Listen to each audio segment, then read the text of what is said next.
students of Standard 10, how are you all? I hope you will be fine. I am your Deepak sir. I am taking your history class, and today's topic is the making of global world. So Standard 10 के बच्चे जो 9th को पास करके 10th में चले गए हैं, हम उनके लिए आज फिर एक वीडियो ला रहे हैं 10th के लिए स्पेशल, जो हिस्ट्री चैप्टर का the making of global world से है। सो आप लोग ध्यान देंगे, पढ़ेंगे, और होप करते हैं कि आप सभी पास बुक होगा। अगर नहीं है तो आप ऑनलाइन पीडीएफ डाउनलोड कर लीजिए हिस्ट्री का, और उससे आप इसको जो है पढ़ सकते हैं। तो फर्स्ट चैप्टर है the making of global world, मतलब ग्लोबल वर्ल्ड का बनाना या बनने का प्रोसेस। तो इस चैप्टर में आपको ये पढ़ेंगे कि आज का जो ग्लोबल वर्ल्ड है वो कैसे बना। तो ग्लोबल वर्ल्ड से मतलब है एक ऐसा वर्ल्ड जिसमें सारे कंट्रीज जो है एक आपस में जुड़े हुए हो। सो ग्लोबल या ग्लोबलाइजेशन जो है ये टर्म जो है खास करके इकोनॉमिक पर्पस के लिए यूज किया जाता है, और इस वर्ड का जन्म या इस टर्म का जो यूज होने लगा है लास्ट 50 इयर्स से हो रहा है। और इस टर्म ग्लोबलाइजेशन का मतलब होता है इंटरेक्शन और inter relation between countries for economic, culture, trade, knowledge etcetera changes exchange purpose. So मतलब ग्लोबलाइजेशन एक इकोनॉमिक वर्ड है जो लास्ट 50 इयर्स से इसका यूज किया जा रहा है, मगर ऐसा नहीं है कि ये 50 इयर्स तक के पहले ही इसका स्टार्टिंग हुआ। और खासकर ग्लोबलाइजेशन का मतलब जो होता है इंटरेक्शन, एक कंट्री का दूसरे बीच से लेन देन, इंटरेक्ट करना, रिलेशन करना, या इंटर रिलेशन, एक दूसरे से रिलेशन करने के बारे में है। तो किस लिए रिलेशन है? इकोनॉमिक पर्पस के लिए। इकोनॉमिक मतलब सामान खरीद बिक्री, एक दूसरे से जो ट्रेड करने के लिए, या कल्चरल एक्सचेंज के लिए, एक दूसरे से कल्चर मतलब रिलीजियस हो सकता है, अदर कल्चर हो सकता है, ट्रेड हो सकता है, नॉलेज हो सकता है, जो चाहे साइंटिफिक नॉलेज हो या किसी रिलीजियस नॉलेज हो, हिस्टोरिकल किसी भी तरह का नॉलेज का, या कोई फिलोसफिकल नॉलेज हो, ये सबका एक्सचेंज के लिए जो एक दूसरे से रिलेशन करते हैं कंट्री और इंटरेक्ट करते हैं, इसी को हम लोग ग्लोबलाइजेशन बोलते हैं। दूसरे वर्ड में कहें तो जो है इस ग्लोबलाइजेशन प्रोसेस के द्वारा लोग जो है क्या करते हैं, इंटरनेशनल कल्चरल और इकोनॉमिक और पॉलिटिकल एक्टिविटीज का जो है, यानी कि कल्चर का, यहाँ तक कि पॉलिटिकल एक्टिविटीज और इकोनॉमिक का भी एक दूसरे से क्या होता है, लोगों के बीच एक देश का दूसरे देश से जो है लेन देन होता है, और एक कंट्री दूसरे को इन्फ्लुएंस भी करता है, एक दूसरे को प्रभावित भी करता है। सो इसी के बारे में जो है ग्लोबलाइजेशन है। तो ये आपके लिए ग्लोबलाइजेशन का डिफिनेशन हो गया, ग्लोबलाइजेशन क्या है। तो ग्लोबलाइजेशन का मतलब है एक कंट्री का दूसरे कंट्री से रिलेशन, और ये रिलेशन जो हो सकता है लेन देन के लिए होता है। ऐसा नहीं कि सिर्फ पैसा है कोई चीज का, कुछ ऐसा चीज भी हो सकता है जो इनविजिबल हो। बहुत सारी चीज विजुअल होते हैं। विजुअल में क्या होते हैं? विजुअल में हो सकता है आपका मनी हो सकता है ना, मगर मनी हो सकता है, कोई ऑब्जेक्ट हो सकता है। जैसे अभी जो है कंट्री दूसरे कंट्री से जो है बहुत सारा आइटम खरीदता है, चाहे जैसे अपने देश में जो है फाइटर जेट्स वगैरह खरीदा दूसरे कंट्री से, ये एक ऑब्जेक्ट है जो विजुअल होता है। और इनविजिबल में क्या हो सकता है? आइडियाज हो सकते हैं, नॉलेज हो सकता है, कोई व्यू हो सकता है जो दिखता नहीं है लेकिन लोग उसको अपने साथ लेकर आते हैं। तो ये सब चीज का जो है एक्सचेंज होता है, और ये एक दूसरे कंट्री से होने के साथ साथ ग्लोबल लेवल पर होने लगता है। यही ग्लोबलाइजेशन है। तो बच्चों, जैसा हम बताएं कि ग्लोबलाइजेशन जो टर्म है ये लास्ट 50 ईयर से यूज हो रहा है, बट ये ग्लोबलाइजेशन का प्रोसेस कोई न्यू वर्ड नहीं है, न्यू प्रोसेस नहीं है, मगर ये एंशिएंट टाइम से था। तो हम लोग देखेंगे ग्लोबलाइजेशन पास्ट में कैसे था। तो एंशिएंट टाइम यानी कि पुराने टाइम में जो था वर्ल्ड इंटरलिंक था, लोग एक दूसरे से कनेक्टेड थे, मगर ये आज का जो प्रेजेंट टाइम इसमें बहुत ही ज्यादा हो चुका है, क्योंकि इस समय में कई सारा मोड्स जो है डेवलप हो चुका है ताकि लोग आपस में इंटरलिंक हो। लेकिन ये ग्लोबलाइजेशन प्रोसेस जो था एंशिएंट टाइम में भी था। तो एंशिएंट टाइम में किस कारण से था, किस रीजन से था? तो एंशिएंट टाइम में जो है ट्रैवलर्स या यात्री लोग जिसको बोलते हैं, और ट्रेडर्स व्यापारी लोग, प्रीस्ट यानी कि रिलीजियस गुरु, और पिलग्रिम्स लोग यानी कि धार्मिक यात्रा करने वाले लोग जो है भास्ट डिस्टेंसेस में दूर दूर तक जो है जाते थे, बहुत सारे रीजन से जाते थे। कई लोग जैसे ट्रेडर है, ऑटोमेटिक ट्रेडर लोग ट्रेडिंग पर्पज से जाते थे। टूरिस्ट लोग या पिलग्रिम लोग, ये लोग क्या करते थे, कई लोग जो है सबसे पहले देखिए क्या क्या रीजन से जाते थे। तो सबसे पहले कई लोग जाते थे नॉलेज के लिए, कई जगह बहुत सारा नॉलेज होता था, जैसे भी साइंटिफिक रिसर्च है होता है तो उसके नॉलेज के लिए लोग स्टडी करने के लोग अलग अलग जाते हैं।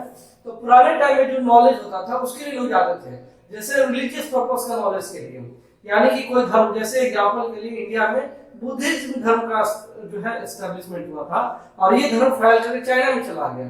तो चाइनीज लोग जो है इंडिया में बुद्ध धर्म के बारे में जानने के लिए आते थे, यानी कि नॉलेज के लिए आते थे। इसी तरह से जो है इजराइल कंट्री जो है क्रिश्चियनिटी का जो है धर्म का जगह है, तो वहां पर लोग इंडिया से या अलग अलग देशों से लोग उस क्रिश्चियनिटी के बारे में जानने के लिए आते थे। इसी तरह से जो प्लेस होता था रिलीजन का, उस जगह लोग उस धर्म के बारे में जानने के लिए जाते थे। इसके अलावा अदर तरह के नॉलेज होता था, कई सारे लोग जो है दूसरे कुछ रिलीजियस या कोई अदर मेडिकल नॉलेज के लिए भी लोग दूसरे जगह जाते थे। इसके बाद मोर अपॉर्चुनिटीज के लिए कई जगह लोग, जैसे आज के टाइम में जो है कई लोगों को जॉब नहीं मिलता अपने गांव में, तो वो लोग दूसरे या अपने कंट्री के ही अलग अलग पार्ट में जाते हैं वर्क करने के लिए, दूसरे कंट्रीज में जाते हैं। इसी तरह से पुराने टाइम में भी लोग जो अपॉर्चुनिटीज के लिए, जब उनकी जगह पर कोई जॉब का कमी हो जाता था तो ऐसे टाइम में लोग दूसरे कंट्रीज में भी चले जाते थे जॉब वगैरह के लिए।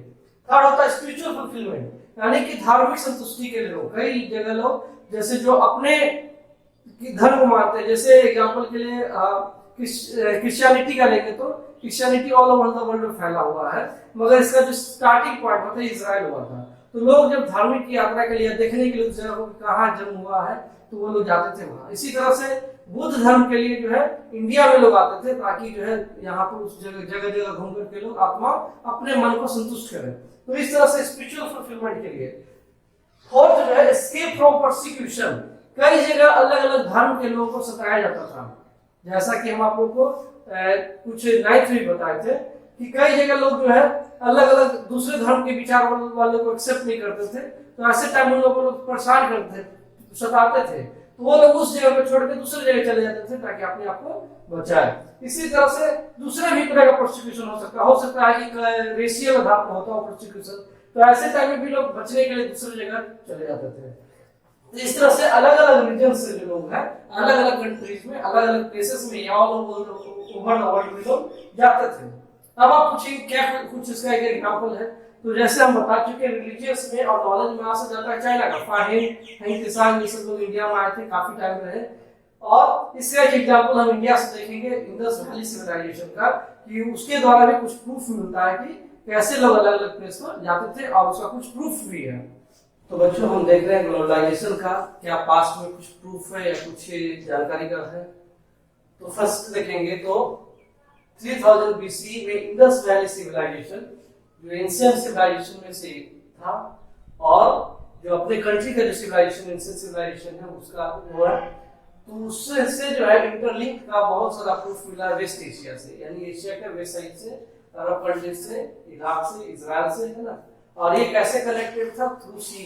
और ये ट्रेडिंग पर्पस, रिलीजियस पर्पस, अलग अलग पर्पस के लोग इससे कनेक्टेड थे। इसका बहुत सारा प्रमाण मिलता है, प्रूफ मिलता है। सेकंड जो है कौरीज जो था,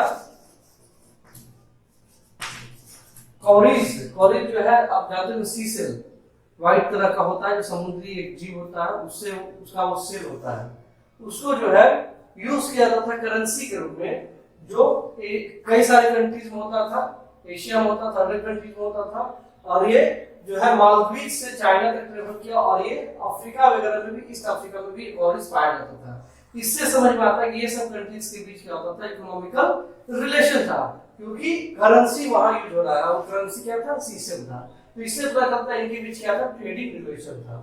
थर्ड जो है कई सारे जो है बीमारी या जर्म्स, जो बैक्टीरिया जो कई इलाके में नहीं थे लेकिन वो दूसरे इलाके में मौजूद थे, तो उनका जब हिस्ट्री निकाला गया तो ऐसा पता चला कि 7th सेंचुरी BC में जो है वो आपस में लोगों का ट्रेवल करने के कारण क्या होता था, वहां से वहां पहुंचे, और कई सारी बीमारी भी जो है दूसरे इलाके में नहीं थे लेकिन वो सेम बीमारी कुछ दूसरे इलाके में पाए गए, तो उसका जो हिस्ट्री पता किया गया तो पता चला कि वो क्या थे, एक वहां से वहां ट्रैवलिंग के कारण क्या होगा पहुंचे थे। वो आज आपको समझने की ज्यादा प्रॉब्लम नहीं है, बहुत ही इजी एग्जांपल हमारे सामने कोरोना वायरस है जो चाइना से पूरे वर्ल्ड में कैसे फैल गया है।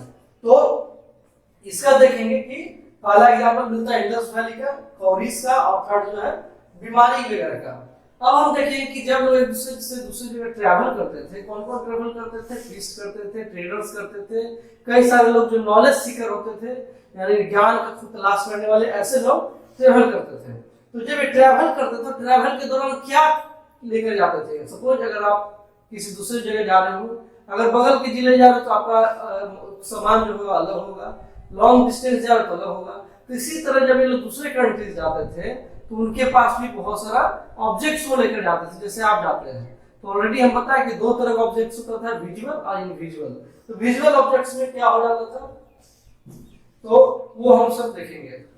तो बच्चों, जब लोग एक जगह से दूसरी जगह ट्रैवल करते थे, जब कंट्री से दूसरे कंट्री से लिंक करते थे और कई सारे पर्पस से जाते थे, जैसा हम आपको बता चुके हैं, कई सारे लोग जाते थे नॉलेज के लिए, है ना, नॉलेज के लिए, फिर दूसरा स्पिरिचुअल वर्क के लिए, यानी धार्मिक वर्क के लिए, ठीक है ना, पिलग्रिम,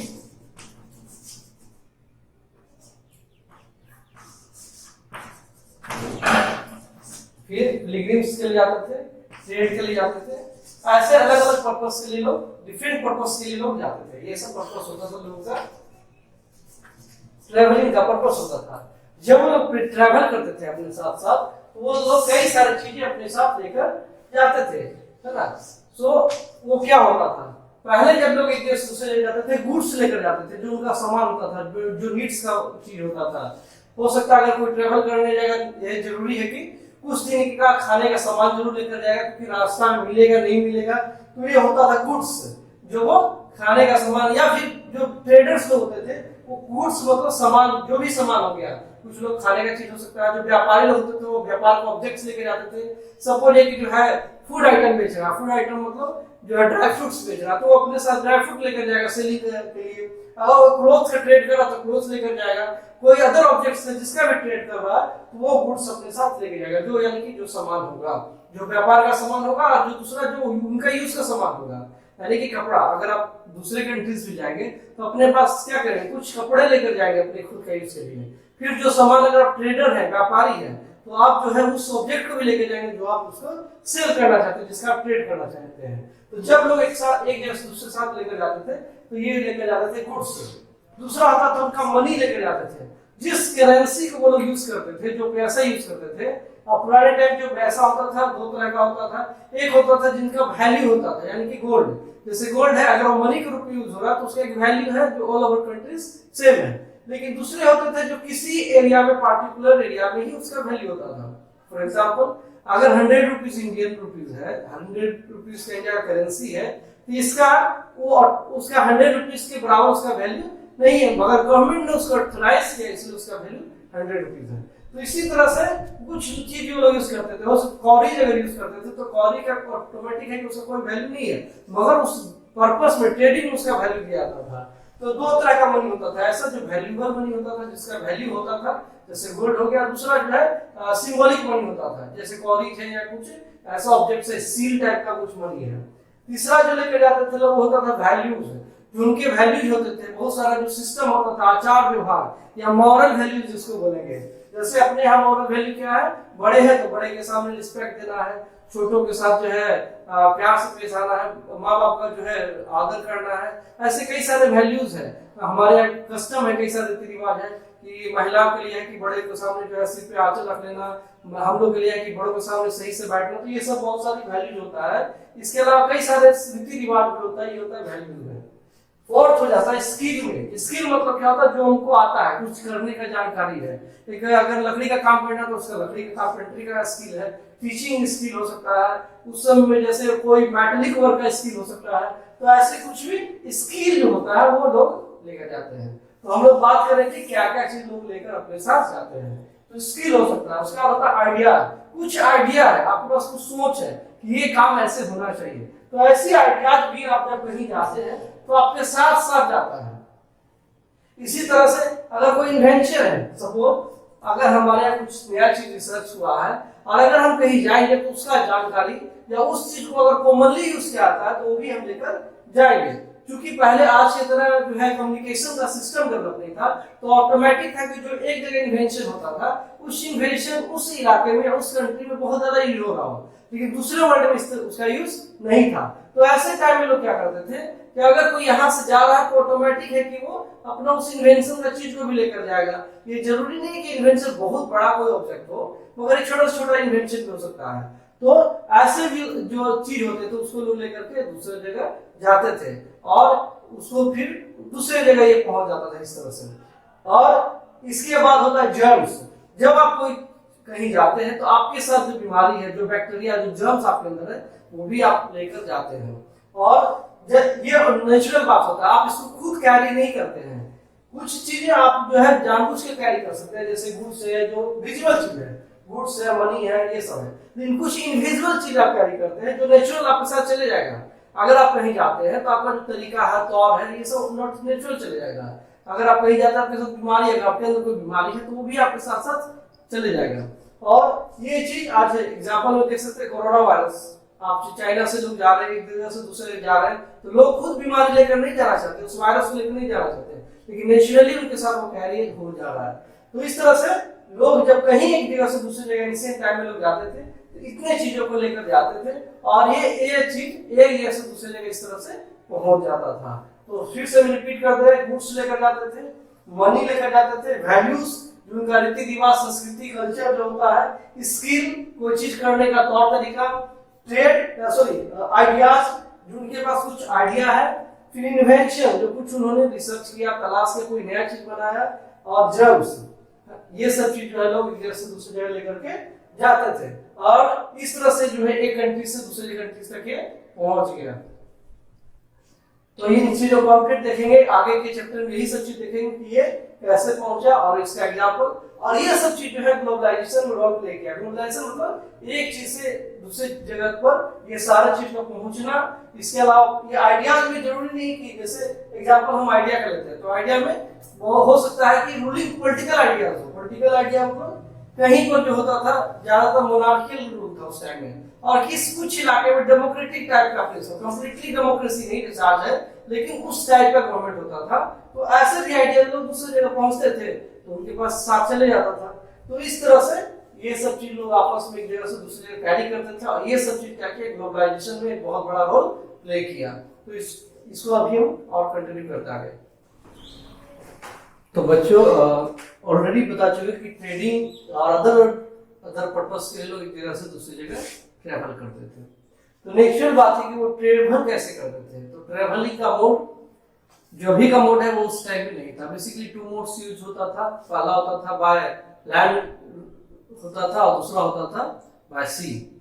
सो जो ट्रेड जो भी रूट्स यूज होता था उसमें से एक हिस्टोरियन लोगों ने एक रूट का आइडेंटिफाई किया है जो उस समय का बहुत ही प्रिविलेंट रूट था और बहुत ही ज्यादा यूज किया जाता था। वो रूट था सिल्क रूट। ये रूट जो है बहुत ही ज्यादा इंपॉर्टेंट रूट था, क्योंकि ये रूट जो है काफी बड़े कंट्रीज को, कई सारे कंट्रीज को कनेक्ट करता था। ये रूट जो है चाइना से लेकर के नॉर्थ अफ्रीका तक के रूट को कनेक्ट करता था। इसीलिए ये रूट जो है बहुत ही इंपॉर्टेंट रूट था, क्योंकि ये इंटरलिंक करता था एशिया को यूरोप से एंड नॉर्थ अफ्रीका से, और ये एंशिएंट रूट में से एक है।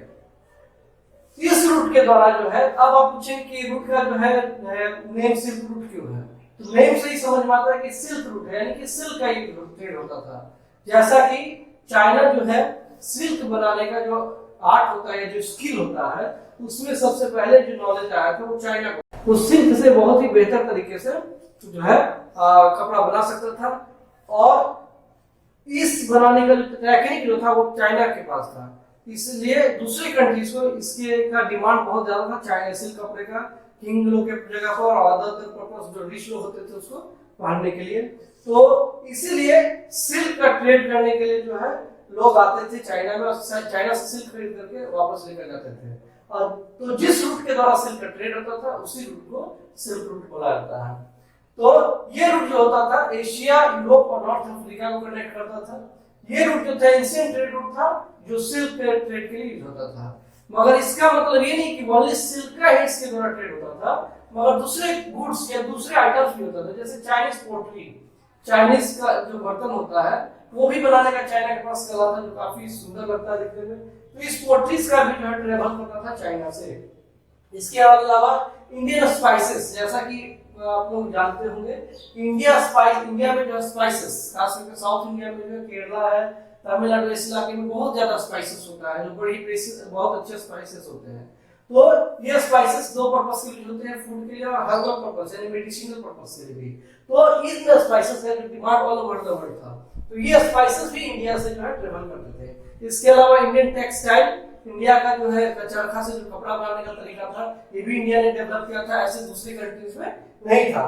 तो ये सभी जो है इसी रूट से ट्रेवल करते थे इंडिया, और इंडिया से फिर साउथ ईस्ट एशिया के भी अदर पार्ट, सिर्फ इंडिया से नहीं, मतलब चाइना और दूसरे भी पार्ट से जो है सामान वगैरह अदर कंट्रीज में इसी रूट के द्वारा जाता था। और इस ट्रेड में जो है इंडिया से और चाइना से लोग क्या भेजते थे, ऑब्जेक्ट्स भेजते थे, गुड्स भेजते थे, जैसे सिल्क है, स्पाइसेस है, टेक्सटाइल है। और उधर से जो इसके बदले में ज्यादातर क्या आता था, प्रेशियस मेटल्स आता था। यानी वो लोग किस चीज के रूप में पे करते थे, प्रेशियस मेटल्स के, यानी गोल्ड एंड सिल्वर के रूप में।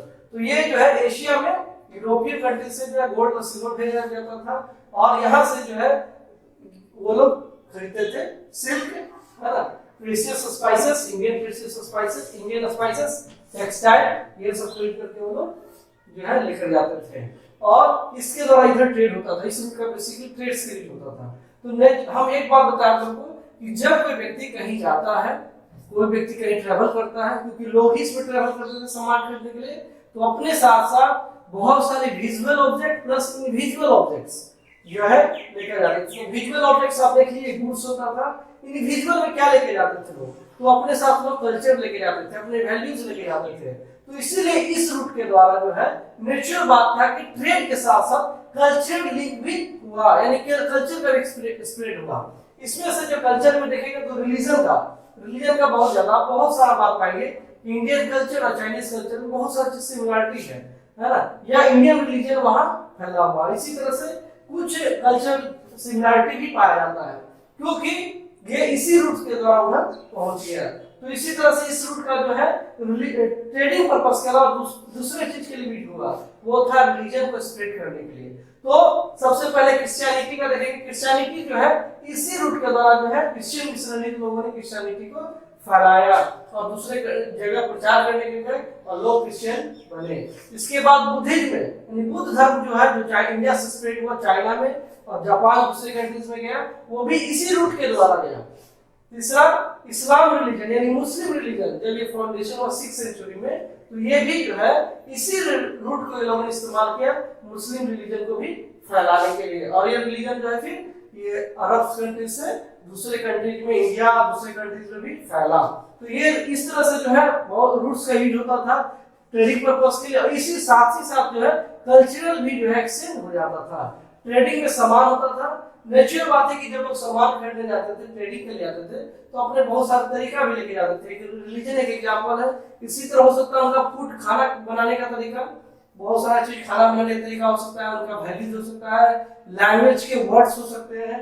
तो ऐसे बहुत सारे चीज आपस में एक दूसरे से लोग शेयर करते थे, इस तरह से वो लोग कनेक्टेड होते थे। इसी तरह से जो है ग्लोबल वर्ल्ड जो है डेवलप होता चला गया एंशिएंट टाइम से, जैसा हम अभी देख सकते हैं कि अभी बहुत ही ज्यादा कंट्रीज क्या है, क्लोज्ड है, इंटरलिंक्ड है। तो इस चैप्टर को आगे हम कंटिन्यू करेंगे नेक्स्ट सेशन में। तो अभी तक ये जो चैप्टर पढ़ाया गया, इसको आप जो है वीडियोस को देखिएगा और इसको रिवाइज कीजिएगा, और इसमें से पॉइंट्स टू पॉइंट जो है आप कॉपी में नोट्स भी बनाते जाएंगे। सो आप इसको देखिए, पढ़िए। Thank you.